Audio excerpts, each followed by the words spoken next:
When you have a first person perspective, that's usually where you see the unreliable narrator, and everything is colored from their perspective, their perception of how things play out.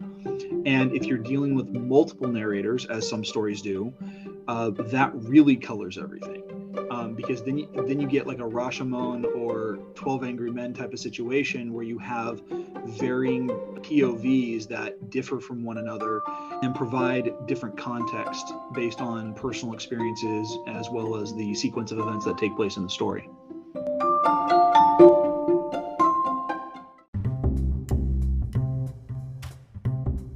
Welcome to Speculative Sandbox, your audio playground for creative storytellers. My name is Vickie, and each episode, I and a guest will unpack a fiction trope with an eye for character development and narrative structures. Make sure to look for Speculative Sandbox on Instagram, TikTok, and Twitter, where you can join the conversation. Leave comments or questions, or let us know what other tropes we should cover. When the real world just doesn't cut it, let's get lost in a fictional one.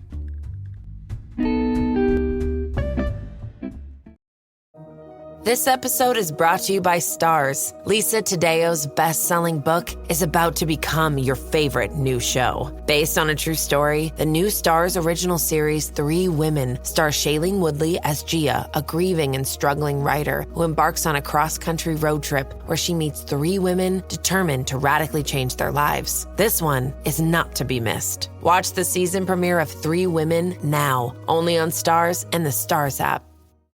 Welcome, Garrett K. Jones, to Speculative Sandbox. I'm so excited to have you on here. How are you doing today? I'm doing all right. I'm really excited to be here. This is going to be a lot of fun.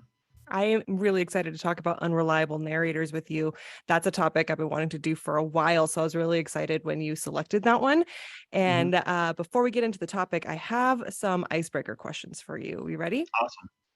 Okay. What is a book or movie that made you so uncomfortable you couldn't finish it, but yet you can't stop thinking about it? When I first started reading Goosebumps in like late elementary, early middle school, I was reading it was the second book in the series, Stay Out of the Basement.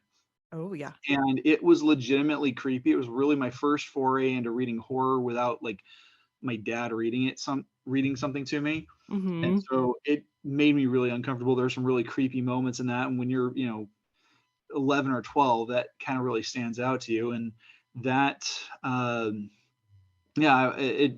finished the book, but I would take periodic breaks to get through it. As far as movies, I remember when I was in the theater seeing The Truman Show, starring Jim Carrey. I was in high school at the time, and it was a crowded theater, and so just the framework of the story made me feel claustrophobic. And I'm not usually a claustrophobic person, but with all the people in the theater, I'm like, I need to get out of here. But there's one movie that, as much as it makes me uncomfortable, I can't help but obsess over some of the imagery in it, and that's the M. Night Shyamalan movie Old that came out 2 years ago. I've watched, videos about it, or I've read about it. But yeah, the imagery in it is just so it just stuck with me. My next icebreaker question is: describe your ideal writer's retreat. Where would you go? What gets you, your brain turning the best? Oh gosh. This is something I've thought about.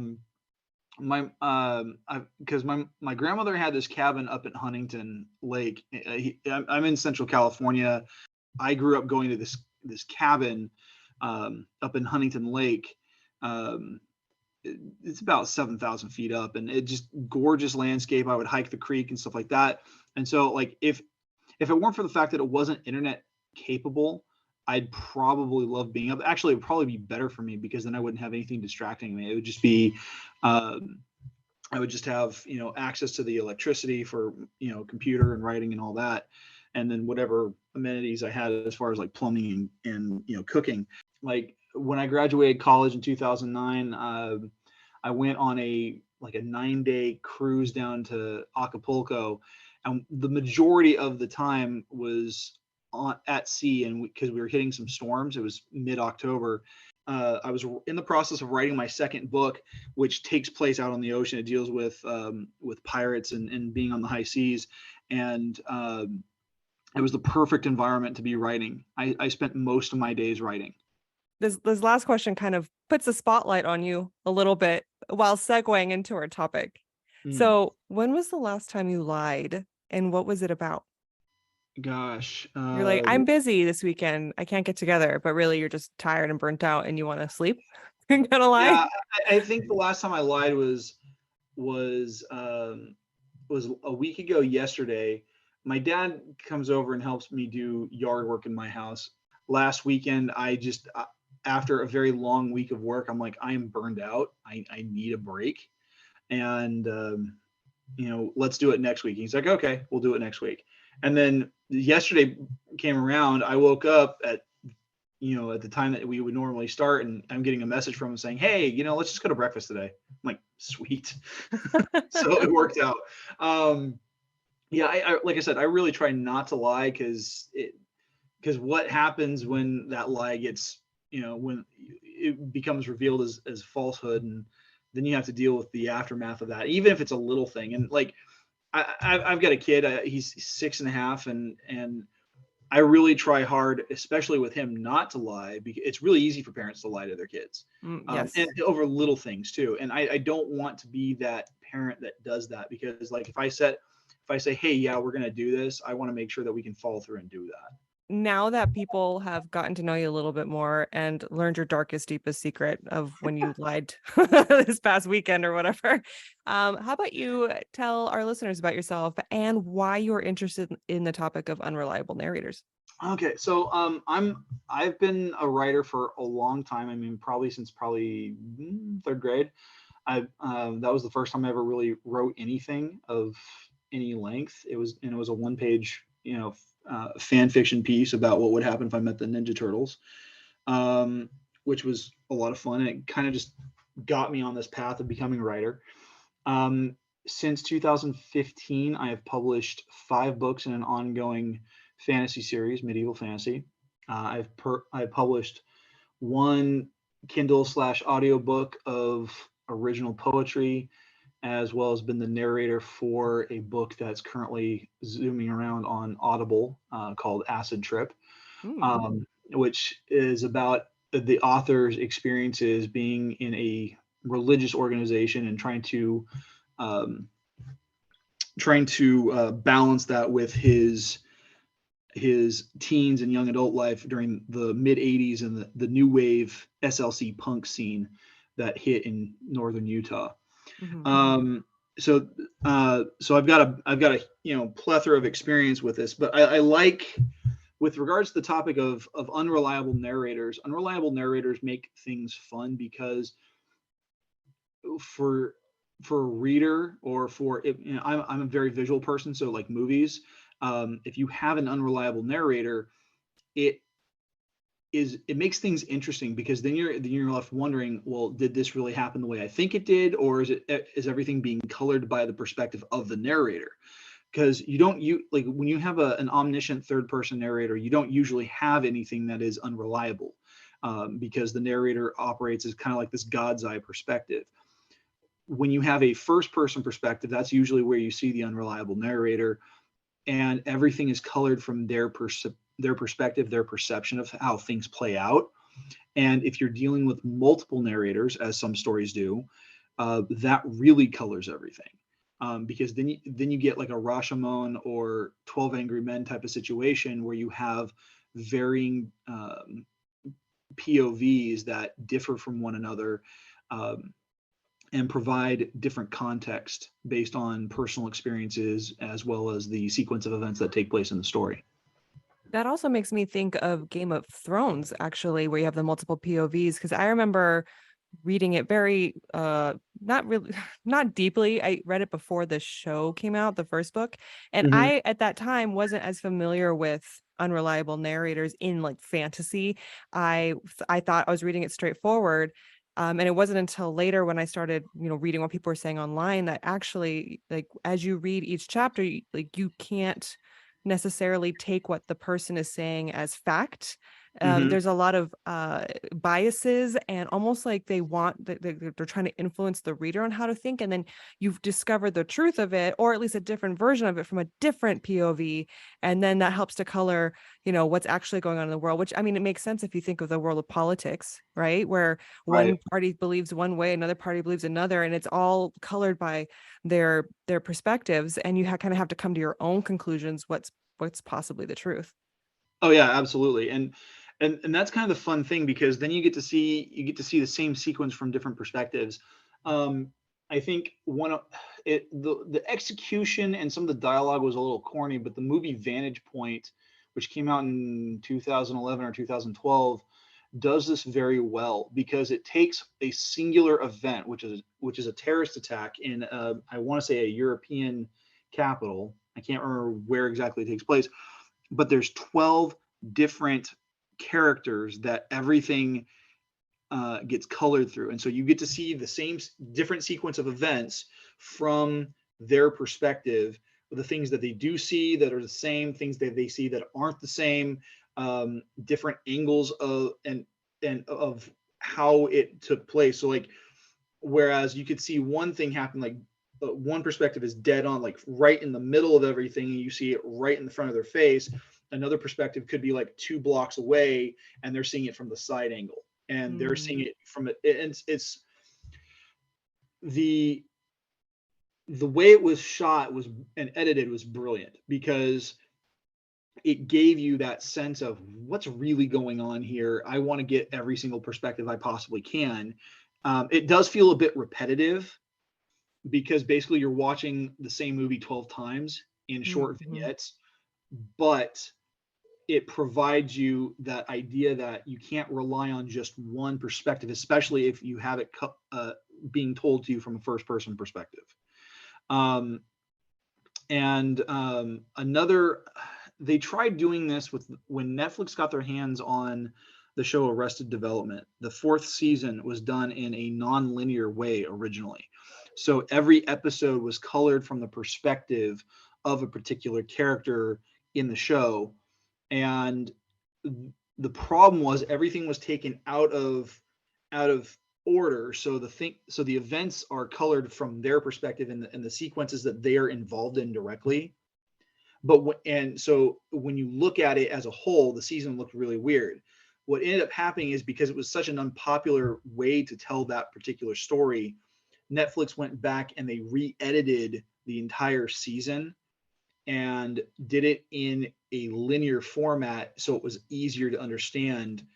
And it still didn't make things any better for the fans, but it did help bring things into a better perspective. Do you think the fans would have liked the more disjointed version? Well, yes and no, but one of the things that really kind of messed with people on this one is that this 4th season, like Jason Bateman's character Michael was always he was not a great character, but he was mostly likable.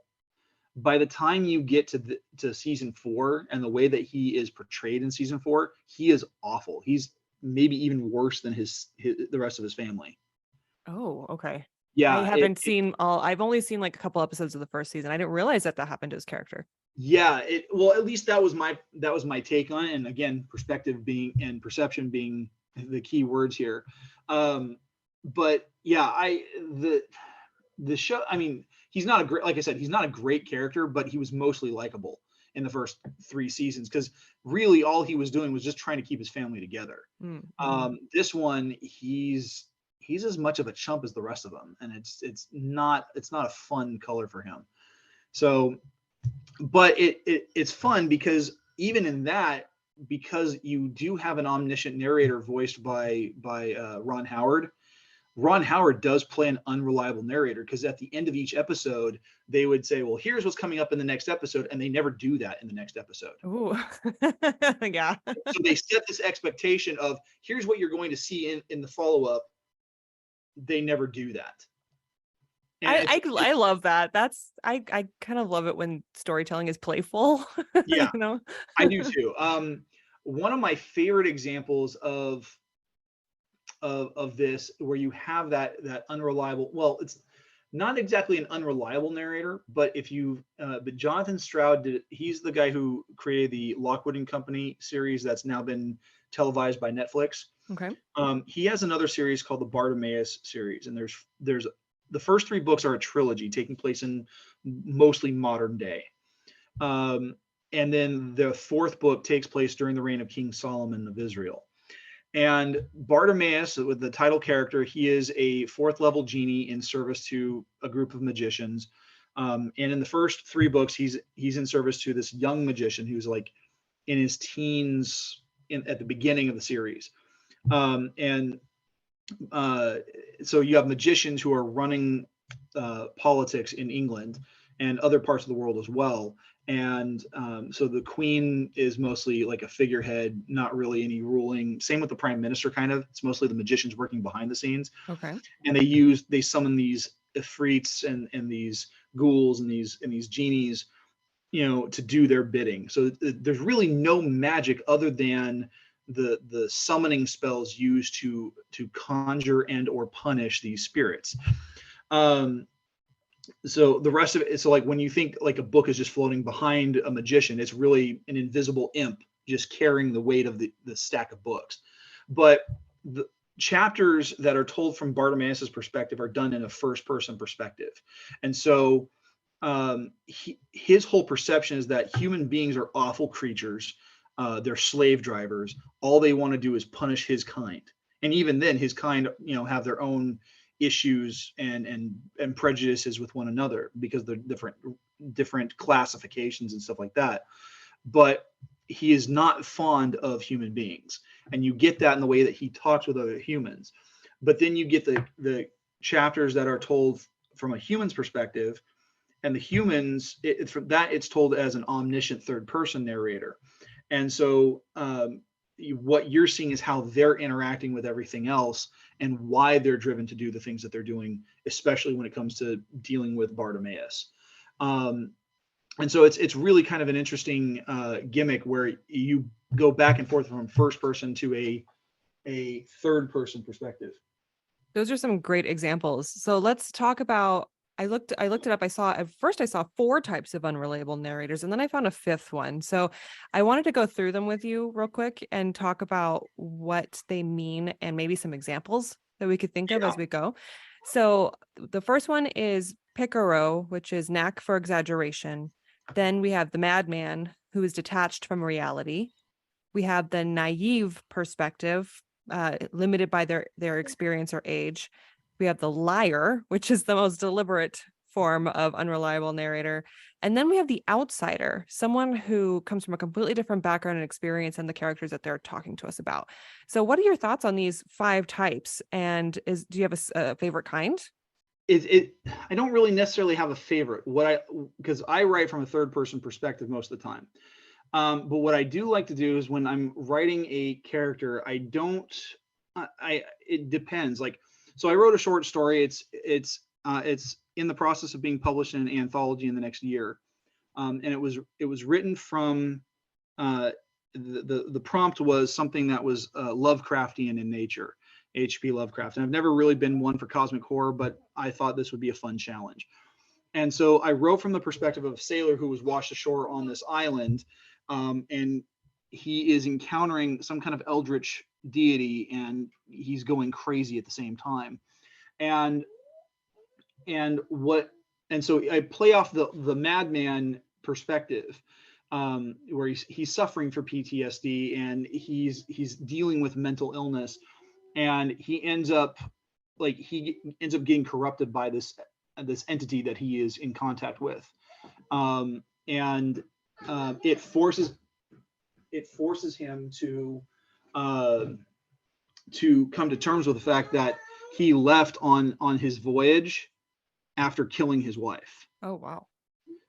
And because as he's washing ashore on this island, he keeps hearing her voice, and she keeps saying his name, and he is trying to look for her. And so the entity actually disguises itself as her, trying to prompt him to do what it wants him to do.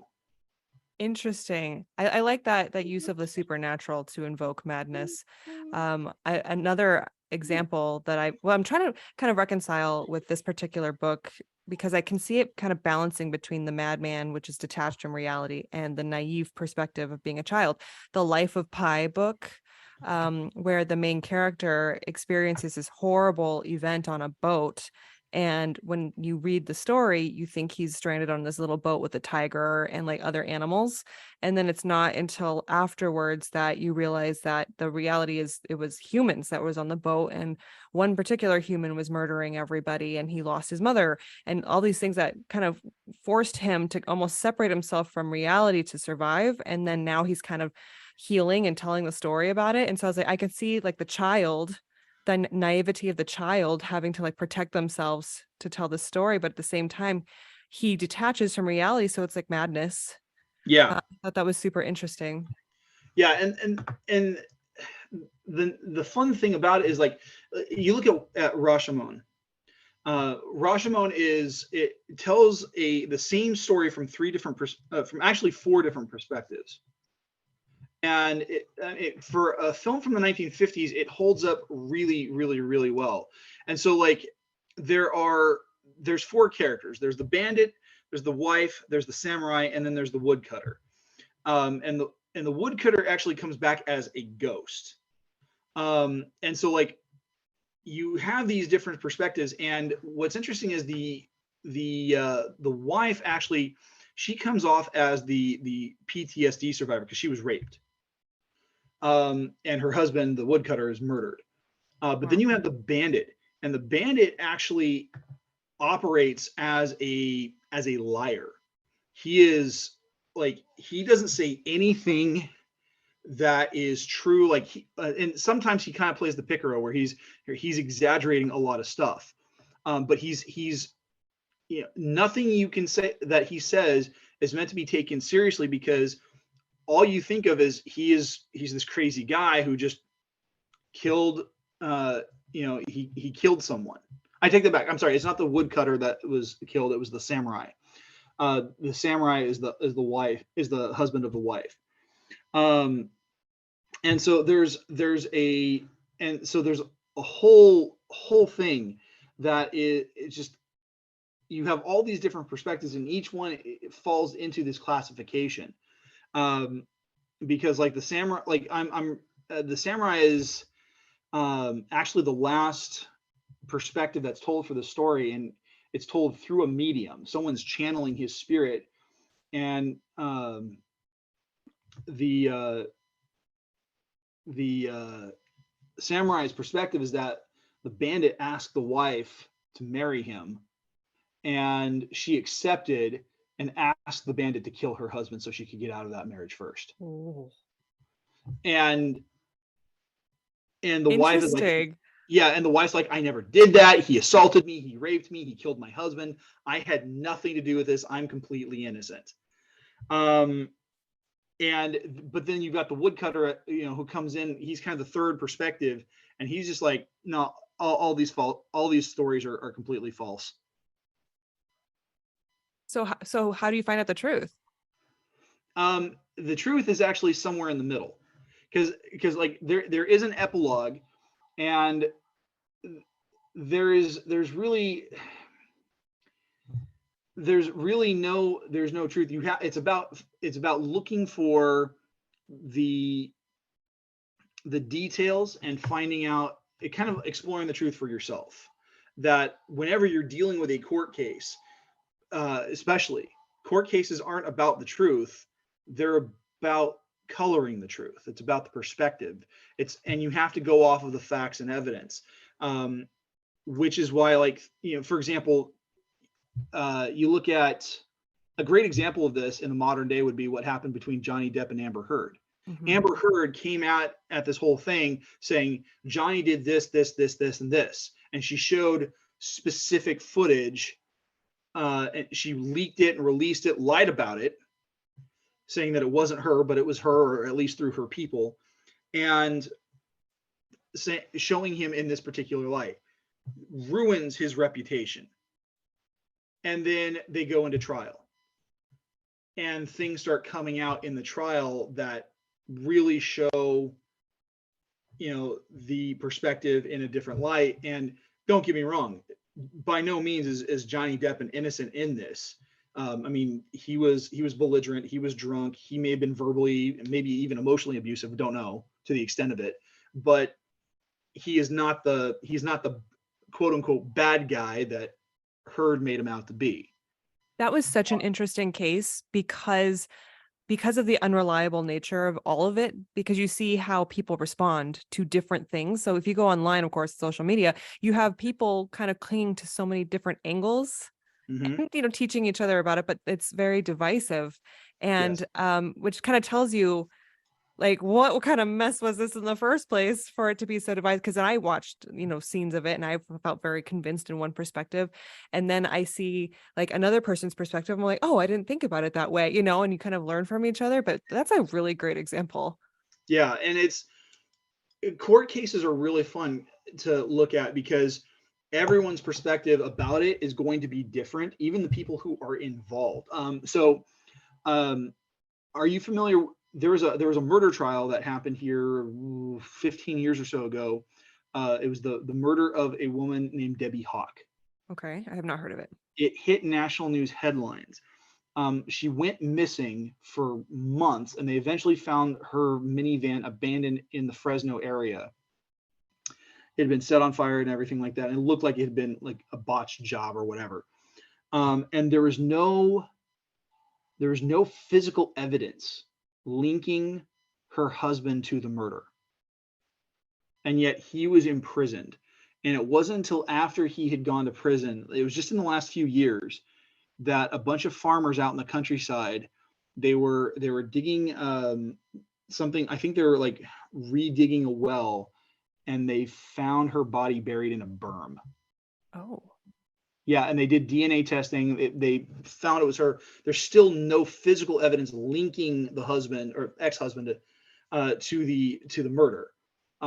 No one, but there was enough suspicions because people knew that he was not the greatest of guys. Fast forward, here we are now. Her she had two kids. The son, who's both kids are now adults, but the son adamantly believes that his father is guilty of this. The daughter, on the other hand, who's younger, adamantly believes in her father's innocence. oof. And so you have two people in the same family who are related to each other with completely different perspectives on what happened with who was involved in the murder of their mother. That's interesting. Because so how were they able to jail him without physical evidence? Were they going off of just other factors? There is enough evidence from other sources that put him in without where he had no alibi for it. Okay. And just things were funky to begin with. So it's just, I don't know, it's it very, very bizarre situation. But it was one of those things that hit it happened in 2008, and it was insane. That sounds insane. Switching real quick to, because I want to discuss American Psycho before we go, because I've always wanted to know where you think, have you read the book? I know everyone's seen the movie. Have you read the book? I've read parts of the book. Like there's one particular passage where he's talking about It's brutal. oh, it's very brutal. But it's the passage where he's talking about Whitney Houston's debut album and just how awesome that album is and how sexy it is, and who produced it and stuff like that. And the detail that goes into it was just like, it's one of those things where the narrator, which I'm assuming is Bates. Bateman. Bateman. He is in the, like, it's just one of those things where he's obfuscating the details. Like he's going into like, because I mean he's one of those 80s yuppie guys working on Wall Street, and he's just going on to this unnecessary detail. And it's just one of those things that he himself is obsessing over as a narcissist because he doesn't want to deal with the truth of he's not that good of a guy. Yeah. The book, okay, so I watched the movie years ago. I tend to rewatch it every now and then because I find it to be like a black comedy. It's like it's awful, it's awful, of course, but of course it's a satire too on, Yeah. Wall Street guys. But I decided to finally start reading the book a couple years ago, and I was kind of blown away at the cleverness of the writing because it's entirely unreliable. You have no idea what the reality is of it because it'll make reference to him doing awful, awful things. And then the next paragraph, it's like it didn't happen. People Mhm. react as if it wasn't said, or he commits crimes. And the next day, it's like it wasn't, didn't happen. So I'm like, is it from the reading perspective, is it a exaggeration? I mean, clearly it's lying, but it's also like playful. And of course, he's mad later when he's Um, reality. So where does he land? there's there's kind of a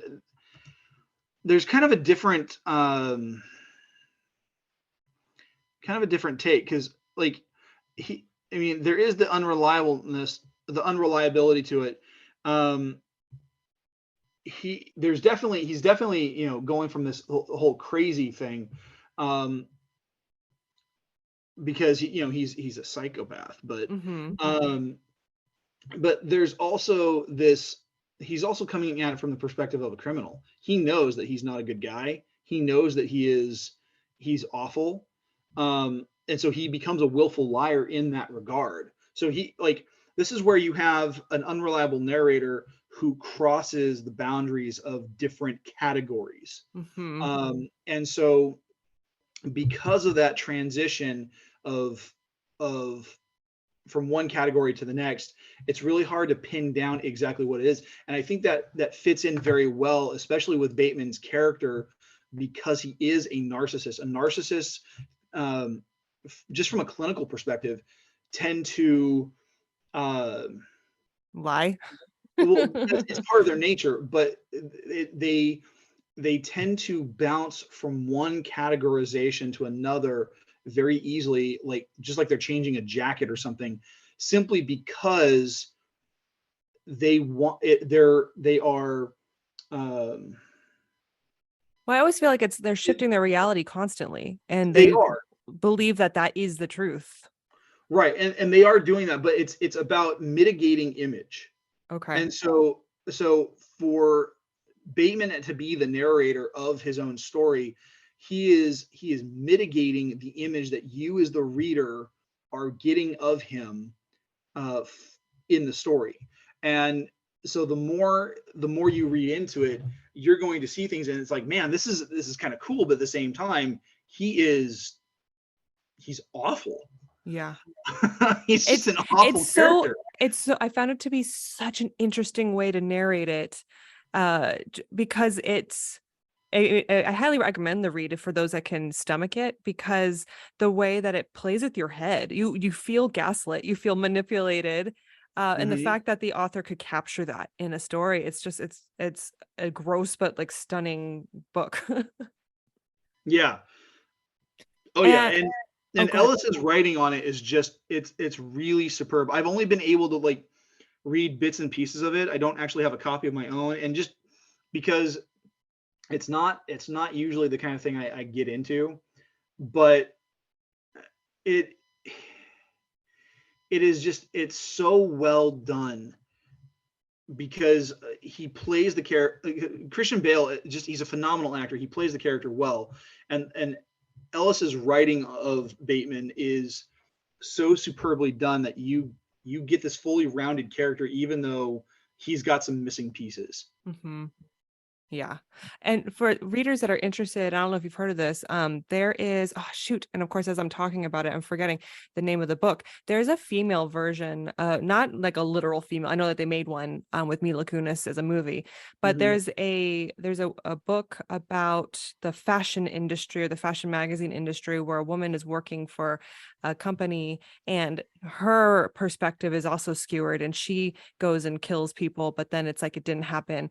And I wish I could remember what it was because I started reading it and it perfectly captured the microaggressions and bullying that happens with women in those kinds of jobs. And of course, Mhm. the author came from that industry too, that I actually had to stop reading. Like when I asked you that question earlier about have you ever read a book that made you super uncomfortable, but you still think about, that's Mhm. the book for me, where I had to stop it. And then I ended up going to therapy later, like not because of that book, but like for anxieties and stuff like that. And through that, I realized why that book made me so anxious. So I think for those, if I can think of the book, I'll put it in the show notes if anyone's really curious about it. It definitely, you need to protect your mental health. And I would say the same thing for American Psycho.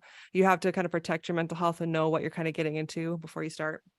Yeah, and for me, I'm not one of those writers that I don't put trigger warnings or anything in the things that I write. I simply write because it's something that needs to go out. But like with my fifth book, like I didn't anticipate how some people might respond to it.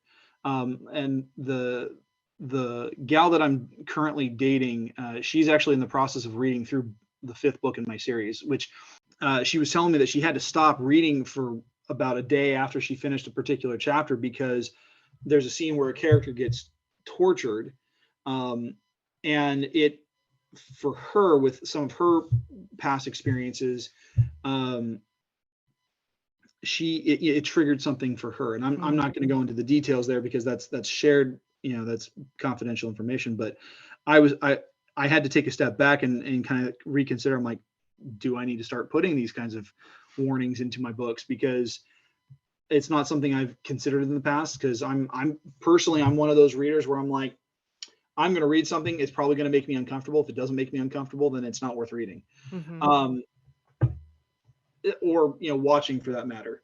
So there's certain things that I need to take into account. But yeah, it's books, movies, music, whatever it is, the art form, there are going to be points where it causes us to respond to something, from our past, or whether it's distant past or recent past. And I mean, look at it's not an unreliable narrator situation, but look at the response that happened from veterans of World War II when they saw Saving Private Ryan. Mm-hmm. Several people who had gone through so many things, when they saw the footage of D-Day, had PTSD flashbacks. Wow. So yeah, but it is very important to make sure that your mental health is taken care of. So if you're, yeah, I'm right there with you. If you see something that, or reading something that is starting to trigger something, take a step back, get yourself situated before re-engaging. Yes, absolutely. So the last category of unreliable narrator, I wanted to talk a little bit about, because I had I thought was an obvious, like actually, quite honestly, the only book that I could think of that was like really famous that had to do with an outsider's perspective was in The Great Gatsby. And so I watched an old school version of the movie. Then, of course, there's the Leonardo DiCaprio version that came out. And so when I, have a very old memory, it's not a very good memory of the book. I just remember thinking, oh, this is about a guy that's exposing kind of like the awfulness of, I guess, rich people, whether it's new money, old money, all that stuff. And that the fact that all the money in the world won't prevent you from being miserable. And so that's kind of like the idea of class divides and all that stuff. And so at first I was like, well, maybe that isn't unreliable though. Maybe that's just a perspective. But then the latest movie has Nick Carraway narrating to what I think is either his therapist or some doctor or something like that. So he's already Mm-hmm. receiving treatment for some kind of trauma. And in the book itself, he claims to I believe he claims to be non-judgmental, but it's clear that he is judgmental of these characters. And so then I was like, then I realized, oh, the perspective that we get of these rich people could be completely colored by the narrator's perspective. And that got me thinking maybe I should reread it to see if there's kind of room for interpretation. And I have a friend who loves The Great Gatsby, and I'll have to reach out to him at some time at point, because like, was it an unreliable narrator, or was it like a pretty good interpretation? I would say yes, because I'm looking at the description of what makes the outsider an unreliable narrator. It's basically the narrator may be prejudiced by race, class, politics, culture, or gender. So in Mhm. this case, Carraway is prejudiced because of the class situation going on. Okay. And so yeah, as he's narrating the story of what's happening with Gatsby and all the other shenanigans that happens in the story, he is an unreliable narrator, but he's probably more trustworthy than any of like if you were to switch to any of the other characters. Because if you were to look at things from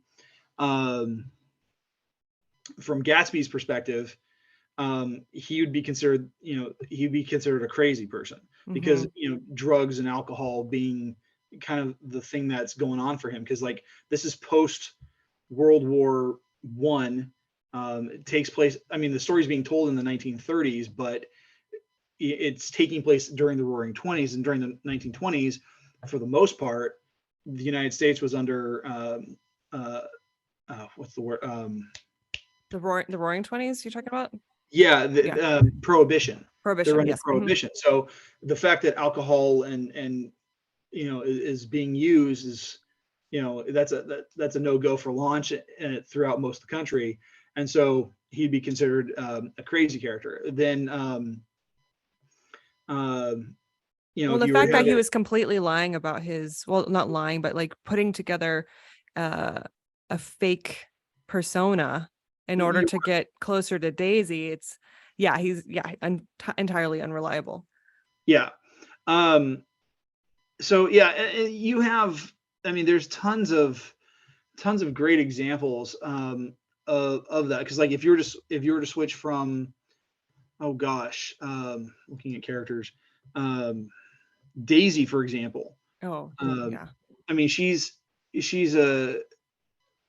self-absorbed. She's a socialite. Everything's about her, and she's not a nice person to begin with, but she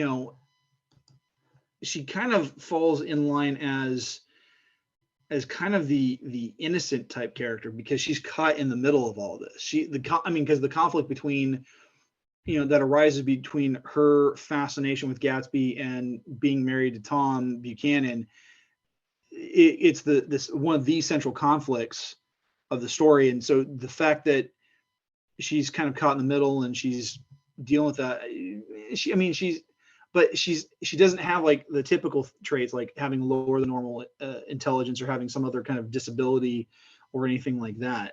I guess you could argue for the time period when women were not, particularly empowered to. Yes. Yeah, then that would be a limitation for her. Yeah. I think another great example, going off of movies, and this is a really extreme example of an unreliable narrator, would be Deadpool.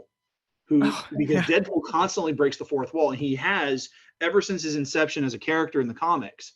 And so, I mean, whether you're looking at the comics, you're looking at animation, video games, movies, what have you, he is constantly breaking the fourth wall. He's constantly an unreliable narrator. So, like when you watch the movie and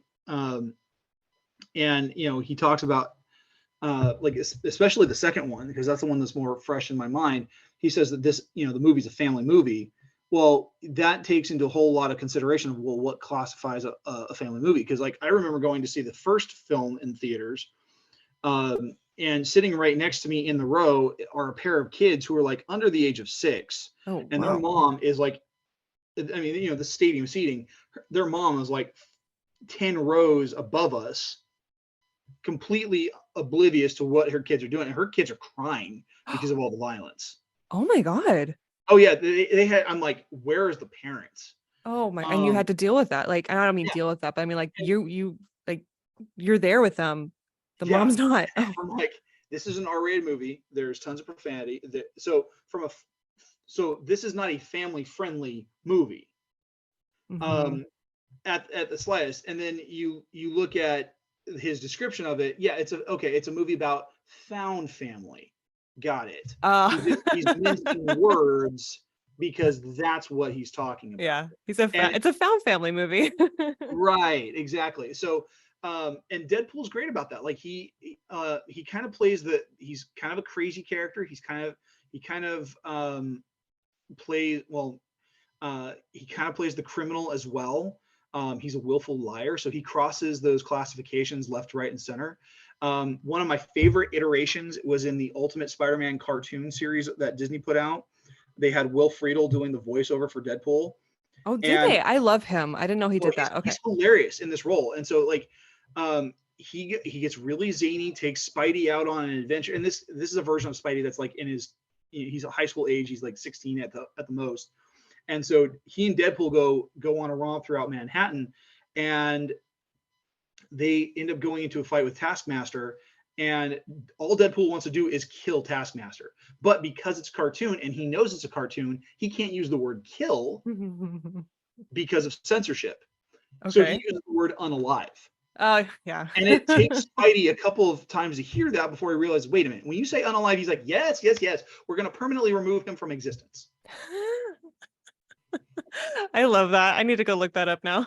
It is like it's seriously a really awesome episode. It's really fun. You could probably find it on Disney Plus if you've got it. But the clip circulates on YouTube all the time. But the point is that Deadpool falls into that because he is mentally unstable. He's a character who is so perceptive enough that he knows he's in a comic book or some fictional or some iteration of fiction. That's a little scary in and of itself, because he's crossing those boundaries. But then he's an active criminal. He is trying to persuade you that what he is doing is not wrong. So like in the first film, when he's telling you that he's going after a bunch of bad guys, yeah, sure, they're bad guys, but he's committing murder. Mm-hmm. I have some.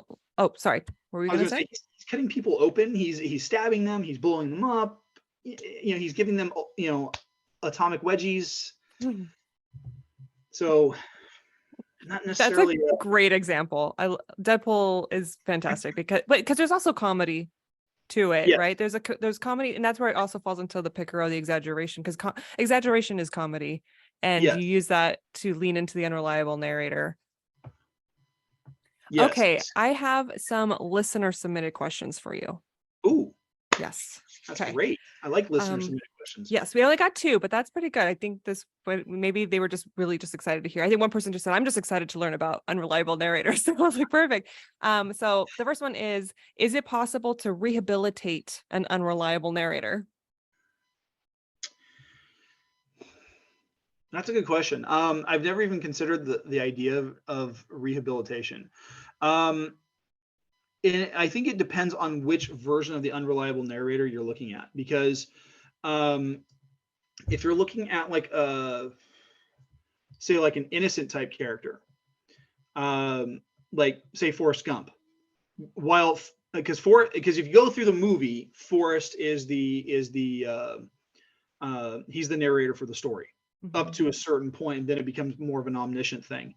But Forrest is, he's one of those characters that is, I would say, he's got the potential for being redeemed and rehabilitated, simply because he does have the learning disability. That's part of it. He's not an idiot. He's actually in the way he's described in the book, he's an idiot savant. Oh, okay. So like he doesn't understand common sense things like most people do, and his answers come off making him seem like a simpleton, but he is absolutely brilliant at whatever he puts his mind to. Well, so, like, he's not malicious either, right? So well,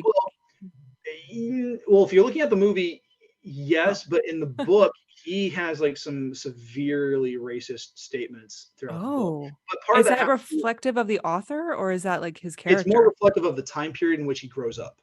Okay. Because he grows up in Alabama in the South in the early part of the 20th century, early to mid 20th century, going into the Vietnam War.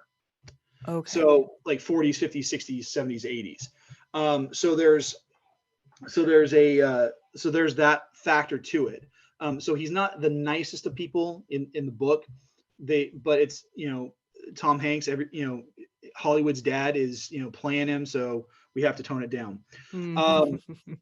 But yeah, I would say he would be one of those kinds of characters that has the ability of being redeemed, has the ability of being rehabilitated. Can we because rehabilitate Patrick Bateman? oh, Alternatively, absolutely not. He's a full-on psychopath. That's like saying, can we rehabilitate the Joker? okay, fair. Okay, And and even if we could, the question is, why would we? okay. Because going into talk, I mean, just bringing up the Joker, there are, like, if you watch through The Dark Knight and he starts telling people about how he got his scars, Oh yes. there's a whole reason why they wrote that in. So there was a running storyline in DC Comics where you have what's called the three Jokers, and they actually made it canon, where there's actually three different people who are the Joker at any given time, which is why it was always difficult for anyone to figure out how the Joker would escape Arkham when Batman had just arrested him. But each one had served a purpose. One was a comedian, one was the madman, one was the gangster. So each one served a purpose, and they all had their own thing.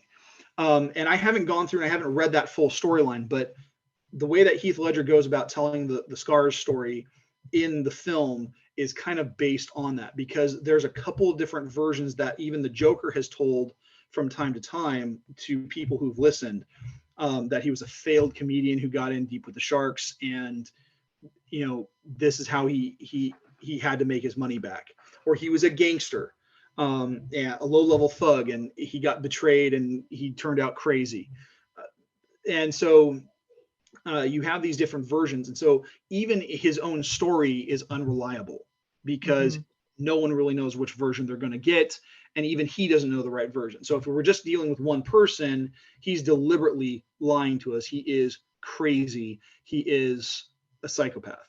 But then if you look at it from the perspective that there's three different individuals, that would make sense why you have three different origin stories. Interesting. I didn't know about that. That's cool. But then if you look at there was an episode that was done for the Batman animated series to kind of flesh out Harley Quinn's backstory, because as a character, Harley Quinn didn't show up until the 1990s, when Paul Dini wrote her in for a Batman episode. She was supposed to be a one and done henchwoman, but she had such a huge fan following that they kept bringing her back, and they made her a canon character in the comics because of the show. And so they finally get to a point where they explain her backstory and how she got connected to the Joker. And so part of that was depicted in the Suicide Squad film from 2016. But the episode is called Mad Love, and they actually ended up doing it as a motion comic on HBO. And it's a really sad story that she was the Joker's doctor. She was really obsessed with trying to figure him out and help rehabilitate him, because that would make her career. And she didn't realize just how devious he was, and he manipulated her. Ooh. And so she plays the innocent because she's intelligent, yes. And she is a criminal, so she crosses that line as well. But she as innocent as she is, she makes a conscious choice to pursue what he asks her to do, and he asks her to do some really criminal things. So she makes the choice to completely torpedo her career and go nuts. Interesting. So basically what you're saying is rehabilitation of an unreliable narrator depends on the character, right? Whether you're Forrest Gump or you're the Joker. Right. And so with going back to Harley Quinn, she has been rehabilitated. She in several versions, she has either become a member of the Justice League, or she's been at least rehabilitated into the Bat family, and works alongside the Dark Knight and his Robins and Nightwing and all of those characters. But then you've got versions that completely go off. If you're looking at it from the DC animated universe, which kicked off with the Batman animated series, the Batman Beyond series it does explore some characters from the animated series who were who have gotten older and have moved on from that life. And they made a film called Batman Beyond Return of the Joker. And in that, there's a gang called the Jokers that model themselves off of the Joker in some way, shape, or form. They take on clown disguises and stuff like that. And there's a pair of twins voiced by Melissa Joan Hart called Dee Dee. That's just all they go by. Mm-hmm. And they look the same, they sound the same. They're gymnasts, and they're supposed to be reminiscent of Harley Quinn. We'll come to find out at the very end, they're getting bailed out of jail by their grandmother. And come to find out their grandmother is Harley Quinn. Interesting. So, and she's upset with them because she's basically the one who's helped raise them.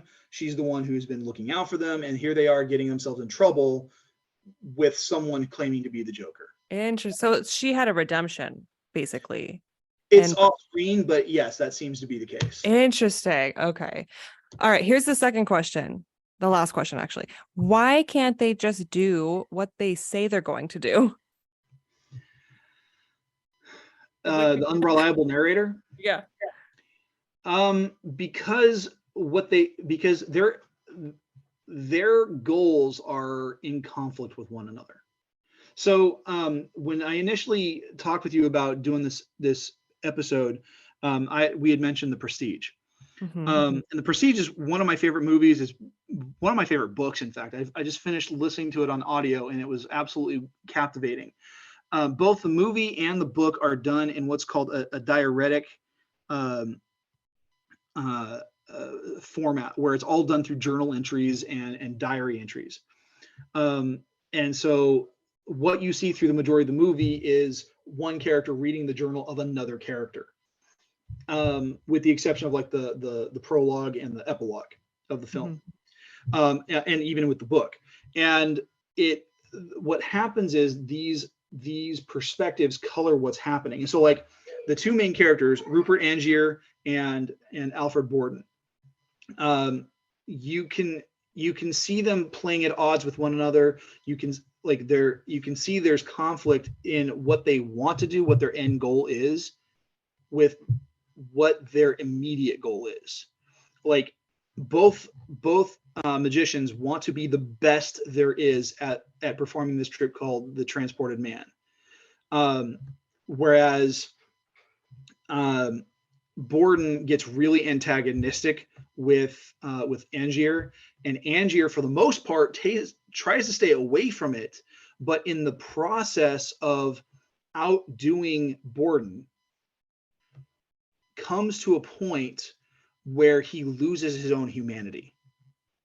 And when you look back at the story, there's a class war going on, because Angier comes from a wealthy family, and Borden came from working class conditions, where you have upper crust versus lower crust. But then you also have the way that they go about doing it. Like all of the way that Borden's methods work is all based on tried and true traditional old-fashioned stage magician work.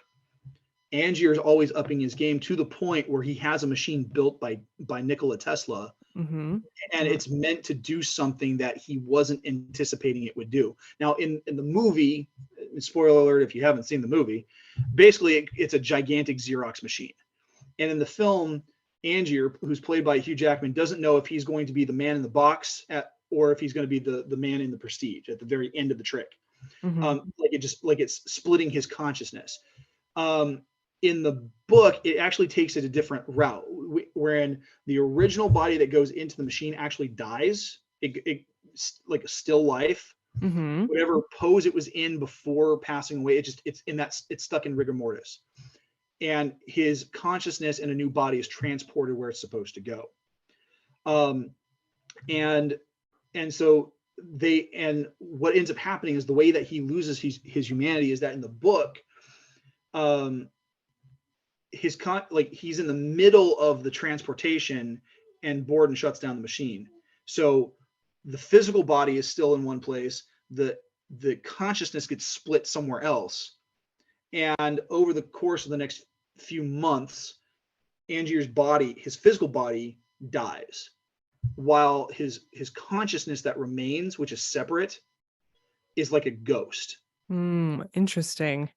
And so there's two versions of him at any given time, and which is talked about in Borden's perspective in his journal entries. And he's trying to figure out how this happened. But then, and so like that's how Angier loses his humanity. I'm going off of my memory of the movie. The other magician had a twin. Yes. And that's how he was pulling off the trick. The transporter man, yeah. Whereas the other guy is literally defying the laws of science. And he's duplicating himself, yeah. And so you have, but even still in the process, Borden in a way loses his humanity because it's two versions playing the same person. It's two different people playing one character. And so like there's one version that actually loves his wife. There's one version that loved the fiance or the mistress, and trying to play each other to the other, it was overwhelming, because one of them was constantly wanting to one up Angier instead of leaving him alone, and that's the version that antagonizes Angier throughout most of the story. So and there are times in Borden's telling of the events where he's like, I'm arguing with myself. I am angry with me. And his wording and his phrasing is very specific because it's code. Well, that's a great example. So Garrett, we're coming up on time. And I hate to stop the conversation because I know we could talk for so much more, but Are there any final remarks that you'd like to give? Tell our listeners how to find you. Well, as far as how to find me, you guys can connect with me on Instagram and Twitter. I'm mostly on Instagram, but it's the same at GKJ_publishing. And through my platforms, I promote my YouTube channel. The YouTube channel is just simply called GKJ Publishing. I do a show called The Right Way, where we do top 10 book recommendations, author interviews. I do creative writing tips, which right now I'm in the process of finishing up a series of writing tips on world building using Ellen Brock's World Building Bible. And then and I'm actually coming into the last month of season 5, so I'll be taking a break come August. So I've got four episodes left. I've got the one coming up on July the 1st, which is top 10 book recommendations, where I have a guest host. Her name is Stormy Lewis. She's providing her 10 or so recommendations.